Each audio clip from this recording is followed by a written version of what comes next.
हाँ बच्चों, आज हम आपको जो है अंग्रेजी व्याकरण के विषय में बता रहे हैं और ये बहुत ही जरूरी है क्योंकि बिना ग्रामर के जो है किसी भी भाषा का ज्ञान जो है वो अधूरा होता है। अब ध्यान दीजिए, अंग्रेजी व्याकरण स्पेलिंग है VRANNAR, इसको हिंदी में व्याकरण कहते हैं। व्याकरण को हम हिंदी में परिभाषित करते हैं। व्याकरण वो विद्या है जिसके ज्ञान से हम शुद्ध शुद्ध लिखना, बोलना या समझना आ जाता है, उसको हम व्याकरण कहते हैं। व्याकरण बहुत ही प्रष्टव्य है, बहुत ही महत्वपूर्ण है। अंग्रेजी व्याकरण को जानने के लिए पहले हम उनके जो है अक्षरों को ज्ञान करें। अंग्रेजी में कुल 26 अक्षर होते हैं, 26, इसको हम कहते हैं लेटर्स, 26 लेटर अक्षर।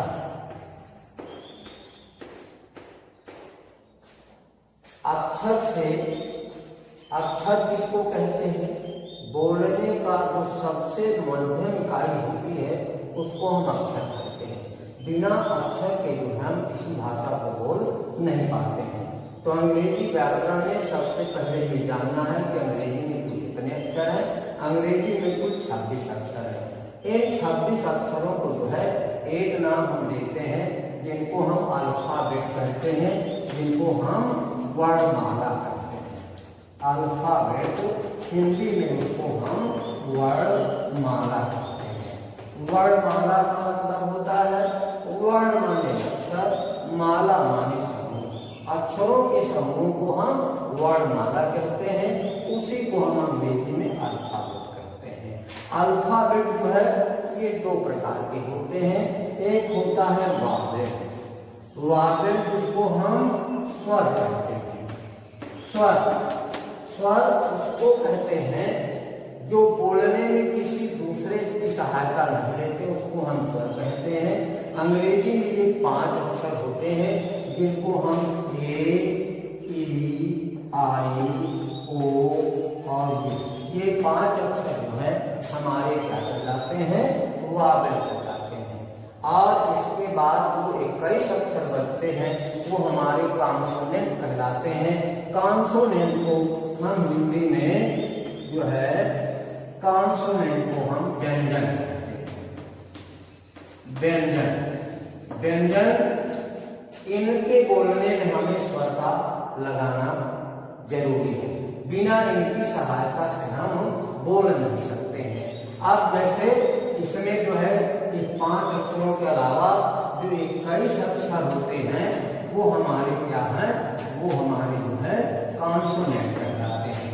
अब जैसे मान लीजिए हम कोई शब्द लिखते हैं, मान लीजिए हम एक छोटा शब्द लिखते हैं कैट, CAT कैट, ये C हमारा जो है कॉन्सोनेंट हो गया। अब देखिए इसमें जो है स्वर का आना जरूरी है और इसलिए हो गया A और T हमारा क्या हो गया? कॉन्सोनेंट हो गया। तो CAT कैट ये हमारा बन गया शब्द, इसको हम शब्द कहते हैं। अब हम और आगे इसको न बढ़ा करके हम ये कहेंगे कि इसमें जो है A और N और D ये 3 सब्जेक्ट जो है ये आर्टिकल्स कहलाते हैं। हमारा मेन उद्देश्य है आपको आर्टिकल बताना। आर्टिकल कौन है? 2 प्रकार के आर्टिकल हैं। एक को हम डेफिनिट आर्टिकल कहते हैं और दूसरे को हम इनडेफिनिट आर्टिकल कहते हैं। जिसमें डेफिनिट आर्टिकल कौन हमारा है? Definite article. डेफिनिट आर्टिकल हमारा केवल एक होता है और इनडेफिनिट आर्टिकल हमारा होता है इनडेफिनिट आर्टिकल हमारा A और N होता है। ये 3 प्रकार के हमारे आर्टिकल हैं। डेफिनिट आर्टिकल D होता है, इनडेफिनिट आर्टिकल A और N होता है। लेकिन इनका कहाँ प्रयोग होता है और उसका कहाँ प्रयोग होता है हम ये बता रहे हैं। A, N का प्रयोग जैसा कि अभी बताया गया है कि A का प्रयोग तो हम कॉन्सोनेंट के पहले करते हैं और ऐन का प्रयोग हम क्या करते हैं, हम वावेल के पहले करते हैं। लेकिन एक शब्द बहुत जरूरी है, इतना जरूर ध्यान रखना, हिंदी का बहुत बड़ा महत्व होता है। हिंदी में किसी शब्द का उच्चारण अगर स्वर से होता है, भले ही वो कॉन्सोनेंट हो, अंग्रेजी में वो भले ही कॉन्सोनेंट हो, लेकिन अगर उसका हिंदी में उच्चारण अगर वो स्वर से होता है तो कॉन्सोनेंट होते हुए भी हम क्या करते हैं, उसके पहले ऐन का प्रयोग करते हैं। अब अगर उसका उच्चारण भले ही स्वर हो, लेकिन उसका उच्चारण अगर हम कॉन्सोनेंट की तरह करते हैं तो हम क्या करते हैं, उसके पहले ए का प्रयोग करते हैं। तो देख लीजिए, मैं उदाहरण बता रहा हूं।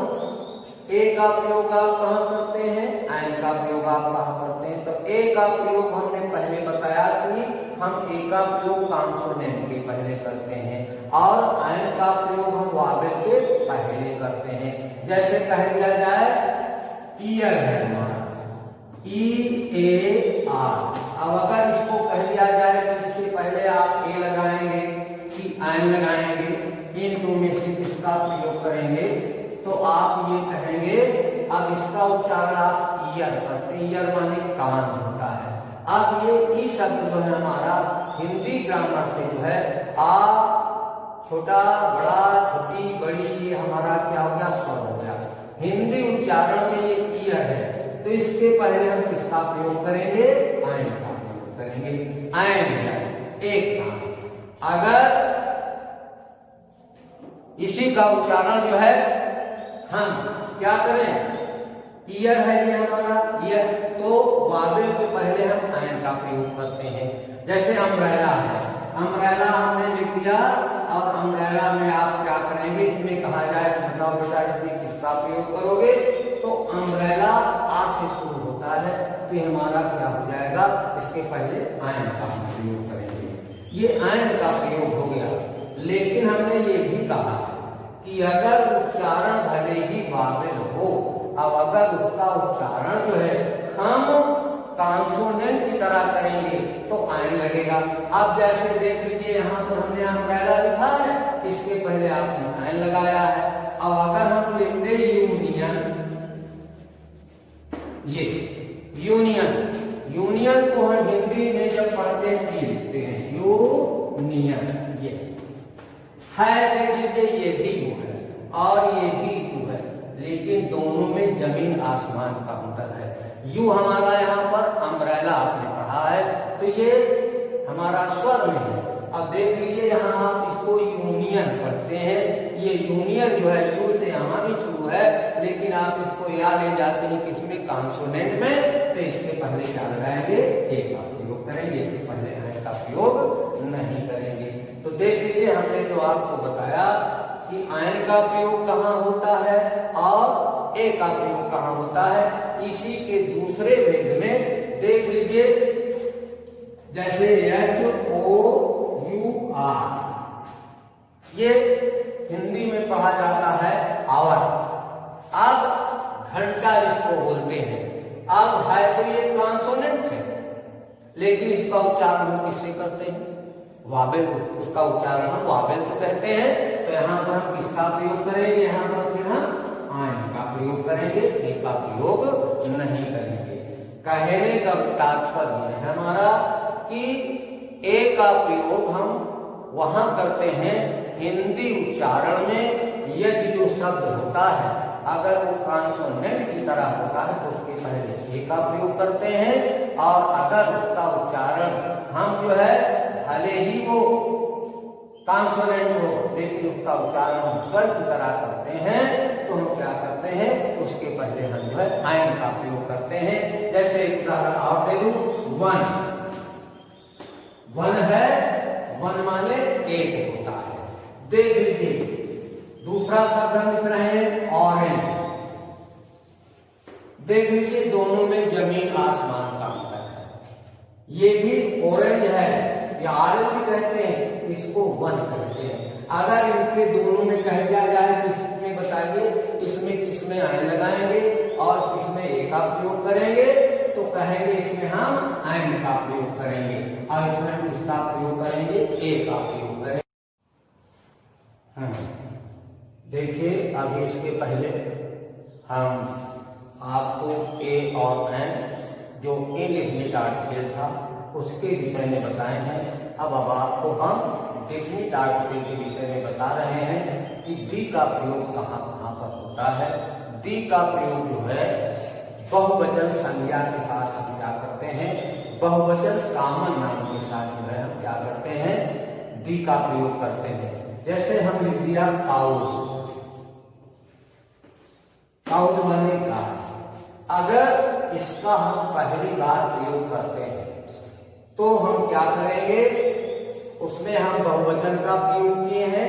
हम अगर एक वचन का है तो ए और एन का प्रयोग करेंगे, और अगर डेफिनिट है तो उसमें हम दी काउस का प्रयोग करेंगे। लेकिन पहली बार ग्रामर का नियम ये कहता है कि कोई भी बहुवचन हो अगर वो होता है और तो हम उसमें जो है पहली बार जो है दी का प्रयोग नहीं करते हैं। जैसे कहा जाए काउस आर ग्रेजिंग, गायें चर रही हैं। या हम ये कह दें आई हैव ए काउ। किसी कॉमन नाउन का यदि हम पहली बार प्रयोग करते हैं तो उसके पहले एक गाय है या एक वचन का है तो हम ए एन का प्रयोग करेंगे। और इसके लिए हम पहले बता दिए हैं कि ये हमारा कॉन्सोनेंट है तो इसके पहले ए का प्रयोग होता है। अगर ये हमारा वावेल होता तो इसके पहले हम एन का प्रयोग करते। लेकिन अब इसी अगर कॉमन नाउन का प्रयोग हम दोबारा करते हैं तो इसके पहले हम दी का प्रयोग करेंगे। जैसे कहा जाए I have cow, the cow is red. इसका मतलब ये हुआ कि उसी गाय के विषय में कहा गया है आई हैव काउ, मेरे पास एक गाय है, दी काउ इज रेड, और वो गाय क्या है, लाल है। अर्थात इसी गाय के विषय में कहा गया है तो इसलिए हम दी का प्रयोग क्या करते हैं, कॉमन नाउन के पहले जो है दी का प्रयोग करते हैं। दूसरी बात जो है दी का प्रयोग होता है, कुछ ऐसी चीजें होती हैं दुनिया में जो अपूर्व होती हैं, उनकी कोई तुलना नहीं करने वाला होता, उसके पहले हम दी का प्रयोग करते हैं। जैसे सन है, सन माने सूरज, ये दुनिया में इसकी कोई जोड़ता नहीं है, इसलिए हम क्या करते हैं, इसके पहले हम क्या करते हैं, दी का प्रयोग करते हैं। दी सन, जैसे चंद्रमा है, चंद्रमा अपने में बेजोड़ है, इसलिए हम क्या करते हैं, इनके पहले हम किसका प्रयोग करते हैं, इनके पहले हम दी का प्रयोग करते हैं। अर्थात ग्रहों या नक्षत्रों के पूर्व हम किसका प्रयोग करते हैं, दी का प्रयोग करते हैं। दूसरा नंबर ये है, हम दी का प्रयोग सुपरलेटिव डिग्री में करते हैं। सुपरलेटिव डिग्री किसको कहते हैं, उत्तम अवस्था जिसको कहते हैं। एक होता है जिसको अंग्रेजी में कहते हैं, एक फर्स्ट होता है, दूसरा काम तुलनात्मक होता है और सुपरलेटिव डिग्री होती है। एक पॉजिटिव डिग्री, दूसरा कंपैरेटिव डिग्री, तीसरा सुपरलेटिव डिग्री। सुपरलेटिव डिग्री में हम किसका प्रयोग करते हैं, दी का प्रयोग करते हैं। तो पहला प्रयोग हमने आपका दी का बताया, किसी कॉमन नाउन का प्रयोग अगर पहली बार होता है और तो उसके पहले हम ए का प्रयोग करते हैं, उसी कॉमन नाउन का यदि प्रयोग हम दोबारा करते हैं तो उसके पहले दी का प्रयोग करते हैं।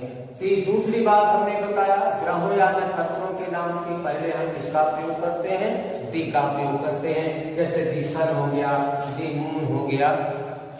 और फिर इसके बाद तीसरी बात हमने बताया कि सुपरलेटिव डिग्री। सुपरलेटिव डिग्री उसको कहते हैं उत्तम अवस्था, जो सबसे अच्छी अवस्था होती है उसको हम सुपरलेटिव डिग्री कहते हैं। सुपरलेटिव डिग्री में जैसे गुड है, गुड हमारा पॉजिटिव हो गया, और फिर इसके बाद हमारा क्या हो गया, कंपैरेटिव हो गया, फिर इसके बाद हमारा क्या हो गया, सुपरलेटिव हो गया। तो गुड, बेटर, बेस्ट, तो बेस्ट हमारा जो है वो सुपरलेटिव डिग्री है। तो इसके पहले हम किसका प्रयोग करते हैं, दी का प्रयोग करते हैं। जैसे कहा जाए he is the best boy of this school. ये देख लीजिए, ये बेस्ट हमारा जो है क्या है, सुपरलेटिव सुपरलेटिव डिग्री के पहले हम दी का प्रयोग करते हैं। तो सुपरलेटिव डिग्री के पहले हम किसका प्रयोग करते हैं? सुपरलेटिव डिग्री के पहले हम दी का प्रयोग करते हैं। चौथा नंबर जो है, हम जो है जितने भी सागर हैं या पर्वत हैं या जितने भी ऐसी चीजें हैं उनके पहले हम दी का प्रयोग करते हैं। जैसे कहा जाए दे हिमालय, हिमालय, ये देखिए जितने पर्वत श्रेणियां हैं उनके हम पहले किसका प्रयोग करते हैं, या जितने भी हमारी नदियां उनके पहले भी हम क्या करते हैं, उनके पहले हम क्या करते हैं, दी का प्रयोग करते हैं। जैसे कहा जाए दे यमुना, दे गंगा, जितनी भी नदियां हैं हमारी उनके पहले हम किसका प्रयोग करते हैं, दी का प्रयोग करते हैं। बस